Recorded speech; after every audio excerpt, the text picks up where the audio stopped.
ሰላም ውድ አድማጮቻችን፣ ይህ ያያ ስፖርት ነው። የዝውውር መስኮቱ ለመድፈኞቹ ዛሬ ነው የተከፈተው ማለት የሚቻል ነው የሚሆነው። የአርሰናልን የእንግሊዝ ፕሪሚየር ሊግ ዋንጫ በድጋሚ የማሸነፍ እድልን ሊጨምሩ ከሚችሉ ተጫዋቾች መካከል የሆነው ነው ብሩኖ ጎሜሬስን ባለፉት ሳምንታቶች ላለፉት አንድ ወራት ማለት በሚቻል ሁኔታ አርሰናል ከብሩኖ ጎሜሬስ ጋር ስሙ መያዝ ከጀመረበት አንስቶ እዚህ ተጫዋች ፊርማ የተለየ ትርጉም ይኖረዋል። ታዲያ በዚህ ዝውውር ወቅት አንድሬ በርታን አለማድነቅ አይቻልም። የአንድሬ በርታ ሙሉ እምነት በምን ያክል ዋጋ ይህንን ተጫዋች ያስፈርሙታል የሚል ትልቅ ጥያቄ ነበር። ወደ ደማቻችን ይህ የዝውውር መስኮት ኤሊት አንደርሰንን በ116 ሚሊዮን ፓውንድ፣ ሞርጋን ሮጀርስን በ117 ሚሊዮን ፓውንድ፣ ማቲያስ ፈርናንዴዝ በ85 ሚሊዮን ፓውንድ እና ቶናሊ በ100 ሚሊዮን ፓውንዶች የተዘዋወሩበት የዝውውር መስኮት ነውና አርሰናሎች ብሩኖ ጎሜሬስን በስንት ዋጋ ያገኙታል የሚል ነው። ይህ የ28 ዓመት የአማካይ መስመር ተጫዋች ቀጣይ ህዳር ሲመጣ 29 ዓመቱን የሚይዝ ነው የሚሆነው። 75 ሚሊዮን ፓውንዶች የቀጥታ ክፍያ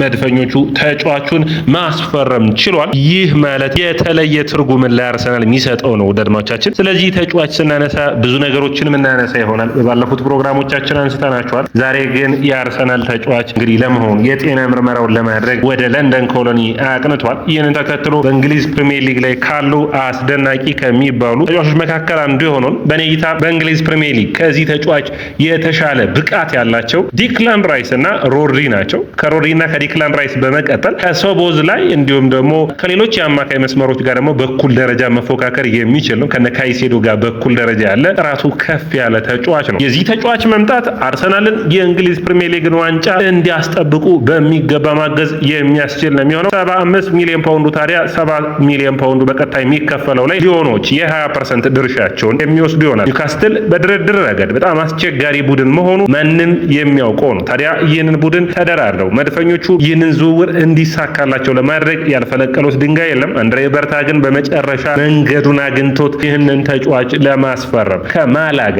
ስፔን ማለት ነው የኒውካስትል ቡድን ካለበት ስብስብ ለቆ አሁን ወደ ለንደን እየበረረ ይገኛል። ዛሬ የጤና ምርመራውን ወይም ነገ ያደርጋል። ነገ ግን በይፋ አርሰናል ተጫዋች የመሆን እድል ይኖረዋል ተብሎ ይታሰባል። በሳምንቱ መጨረሻ አርሰናሎች ቦሩሲያ ዶርትመንድ ጋር በሚያደርጉት የኤሚሬትስ ካፕ ጨዋታ ላይ ሜዳ ላይ ሆኖ ለአርሰናል ደጋፊዎች የሚተዋወቅ ይሆናል። ለኮሚኒቲ ሺልድ ጨዋታው በፊት ከኮሞ ጋር የሚያደርጉትን ጨዋታ ላይ የመሰለፍ ዕድል ሊኖረው ይችላል። ነገር ግን በኮሚኒቲ ሺልዱ ማንቸስተር ሲቲን ሲገጥሙ ማይክል አርቴታ ይህንን ተጫዋች በቀጥታ የሚጠቀምበት ይሆናል። ወደ አድማጮቻችን ስለ ዝውውር ሲነሳ ማሰብ የሚጠበቅብን ኒውካስትል በእንግሊዝ ፕሪሚየር ሊግ ላይ ካሉ ጥሩ ብቃት ካላቸው ቡድኖች መካከል አንዱ ነው። ጥሩ ብቃት ብቻ ግን አይደለም። ወደ አድማጮቻችን ይህንን ተጫዋች አርሰናል ሲያገኙ የኒውካስትል አምበል ነው። አምበሎች በቡድን ውስጥ ሲበዙ የቡድንን መሪነታቸው ብቻ ሳይሆን ቡድን ውስጥ ያለ ኃላፊነትን የመሸከም ባህሪ እያደገ ይመጣል። ዲክላን ራይስ እንዲሁም ደግሞ ብሩኖ ጎሜሬስ ሁለቱ የአማካይ መስመር ተጫዋቾች ሮይኪን እንዳለው አርሰናል የማይበገሩት አንበሶች ወይም ደግሞ በብዙን ጊዜ የምንላቸው ኢንቪሲብል ቲም ውስጥ ጂልቤርቶ ሲልቫና ቪዬራን አይተናል። ከዛ በመቀጠል ወደ አድማጮቻችን በኔ እይታ ምርጡ የአርሰናል የመሃል አማካይ ነው የሚሆነው። ባለፉት ዓመታቶች የብሩኖ ጎሜሬስ እና የዲክላን ራይስ አይነት ጥምረትን በአርሰናል ቤት አላየንም። ምንም እንኳን 28 ዓመት ወደ 29 ዓመቱ እየሄደ ቢሆንም ነገር ግን መርሳት የሌለባችሁ ብሩኖ ጎሜሬስ በፍጥነት አይደለም ወደ አውሮፓ መምጣት የቻለው። እስካሁን ድረስ በተጫዋችነት ታሪኩ 28000 ደቂቃዎችን ነው መጫወት የቻለው። ለምሳሌ በእድሜ እኩያ የሆነውን ገብርኤል ማጋሌሽን ወይም ደግሞ ሌሎች ተጫዋቾችን ቤን ዋይትን እንዲሁም ደግሞ በአርሰናል ቪክቶር ዮኬሬስ ብታቸው 28 ዓመት እድሜ ላይ የሚገኙትን ለምሳሌ ገብርኤል ማጋሌሽ 33000 ሰዓቶችን ተጫውቷል። ቤን ዋይት ወደ 32000 ተጫውቷል። ቪክቶር ዮኬሬስ 33500። ይህ ማለት ገና ብሩኖ ጎሜሬስ 30ዎቹ እድሜ ላይ ገብቶ እንኳን ተመራጭ ተጫዋችና ምርጥ ፐርፎርማንስ እያደረገ የመቀጠል ፐርፎርማንሱ ይቀጥል ይችላል። በኔ እይታ ይህ ዝውውር ፔፕ ጋርዲዮላ ኢካይ ጎንዶጋንን ከዶርትመንድ አምጥቶ በማንቸስተር ሲቲ ቡድን ውስጥ ሌጀንድ እንዲሆን እንዳደረገው ሁሉ የማይክል አርቴታ ስብስብ ውስጥ የብሩኖ ጎሜሬስ መፈረም ምንም አይነት መተኪያ የማይገኝለት አስደናቂ ተጫዋች ነው። በኒውካስትል ቡድን ውስጥ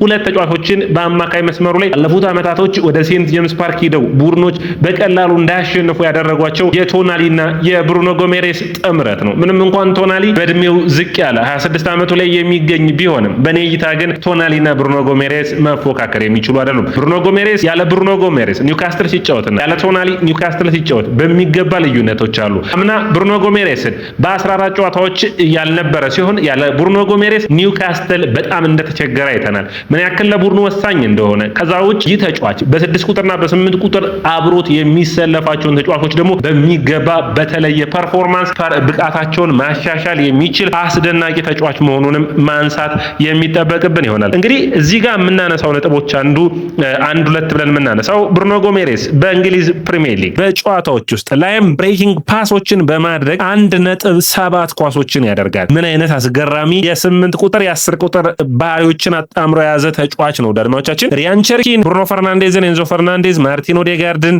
እንዲሁም ደግሞ ማቲያስ የንሰን እንዲሁም ደግሞ ፍሎሪያን ዊርዝን በማስከተል ነው ከሪያን ቸርኪ የተሻለ ላይም ብሬኪንግ ፓሶችን ማድረግ የሚችል ተጫዋች ነው። የሚያሻማቸው ኳሶች በረጃጅም ኳሶች፣ በአጫጭር ኳሶች እንዲሁም ደግሞ መልሶ ማጥቃቱን የሚያስጀምርበት ብቃቱ በጣም የተለየ ያደርገዋል። ለምሳሌ ግን ይህንን ተጫዋች ከተጫወተባቸው የደቂቃዎች አንጻር ከተጫወተበት የአምና ፐርፎርማንሱ አንጻር በምን የተሻለ ነው? ከአርሰናሎቹም ዲክላን ራይስ፣ ማርቲን ዙቢሜንዲ፣ ማርቲን ኦዴጋርድና ሚኬል ሞሪኖ ጋር ስናወዳድረው ይህ ተጫዋች በምን የተሻለ ነው ብለን በምናይበት ጊዜ ወዳጆቻችን በጎል በኤክስፔክትድ ጎል እንዲሁም ደግሞ ሹት በማድረግ የተሻለው የሚሆነው ሚኬል ሞሪኖ ነው፣ ብዙ ጨዋታዎችን በአጥቂ መስመር ላይ ስለተጫወተ። ነገር ግን በሹት ኮንቨርሽን አጥቂ ሆኖ የተሰለፈውን ሚኬል ሞሪኖን እንኳን መብለጥ የሚችል ወደ 22% ሹት ኮንቨርሽን አቅም አለው። ላይም ብሬኪንግ ፓሱ በጨዋታ ውስጥ ከአርሰናል ተጫዋቾች እንግዲህ ዲክላን ራይስ 7.5 ላይ ይገኛል። ይህ ተጫዋች ግን ላይም ብሬኪንግ ፓስ 8.6 ላይ ነው የሚገኘው። ዙቢሜንዲ 6.8 ነው። ማርቲን ኦዴጋርድ 8.2 ነው።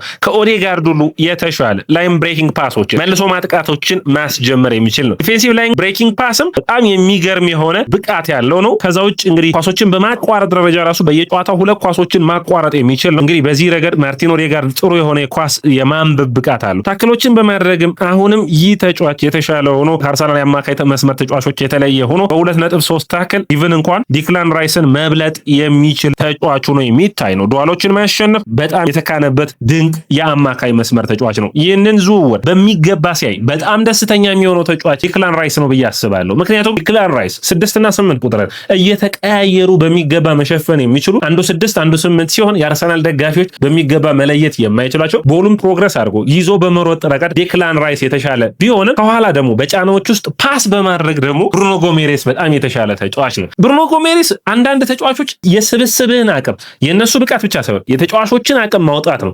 የዲክላን ራይስን፣ የማርቲን ዙቢሜንዲን፣ የሚኬል ሞሪኖን፣ የስካሊን ብቃት አብሯቸው ቢሰለፍ የተሻለ ማድረግ የሚችል ነው። ብሩኖ ጎሜሬስ ፈረመ ማለት ዙቢሜንዲን ለምሳሌ እንየው። ዙቢሜንዲ ከኋላ ኳሶችን በሚመሰረትበት ጊዜ ለብሩኖ ጎሜሬስ ኃላፊነቱን ይሰጣል። ኳሱ ሲመሰረት ብሩኖ ጎሜሬስ ይመሰርተዋል። ከኋላ ግን ቴምፖን በማቀዝቀዝ ረገድ ደግሞ ተመራጩ ተጫዋች የሚሆነው አሁንም ብሩኖ ጎሜሬስ ይሆናል። የጎሜሬስ መምጣት ውድ አድማጮቻችን በኔ እይታ በፕሪሚየር ሊጉ እስካሁን ድረስ ከተደረጉት ምርጥ ፊርማዎች መካከል አንዱ ነው። በኔ እይታ ኤሌት አንደርሰንን ዝውውር ሁሉ የተሻለ የሚበልጥ የቶናሊን ዝውውር የሚበልጥ ነው። ምክንያቱም በቀጥታ ሄዶ አሁኑኑ ለውጥ ማምጣት የሚችለው ተጫዋች ብሩኖ ጎሜሬስ ሮድሪጌዝ ሞዬራ 28 ዓመቱ ላይ የሚገኘው የአማካይ መስመር ተጫዋች አርሰናል ደርሷል። አምና 29 ጨዋታዎችን ብቻ አድርጎ እንኳን 9 ጎልና 5 አሲስቶችን ያደረገው። ውድ አድማጮቻችን አርሰናል ከዚህ ተጫዋች የሚያገኘው ከሳጥን ውጭ የማድረግ አቅም ለምሳሌ ዲክላን ራይስ፣ ብሩኖ ጎሜሬስ እና ኤዚ የሚሰለፉ ከሆነ ቡድኖች ወደ ኋላ ቢያፈገፍጉ እንኳን የሶስቱ ተጫዋቾች ከሳጥን ውጭ የሚያደርጓቸው ሹቶች በጣም አስጨናቂ ነው የሚሆነው። ውድ አድማጮቻችን ተከላካይ ቡድን ተቃራኒ ቡድን ስህተቶችን እንዲሰራ እድል የማይሰጡት ነው የሚሆኑት። እነዚህ ተጫዋቾች የ10 የጎል ተሳትፎን ያክል ከዲክላን ራይስ እና ከጎሜሬስ የሚያገኝ ከሆነ አርሰናል በቀጥታ ከአማካይ መስመሩ የሚያገኘው ውጤታማ ቡድኑን የሚያደርገው ነው የሚሆነው። የትኛው የተሻለ አማራጭ ነው የሚሆነው?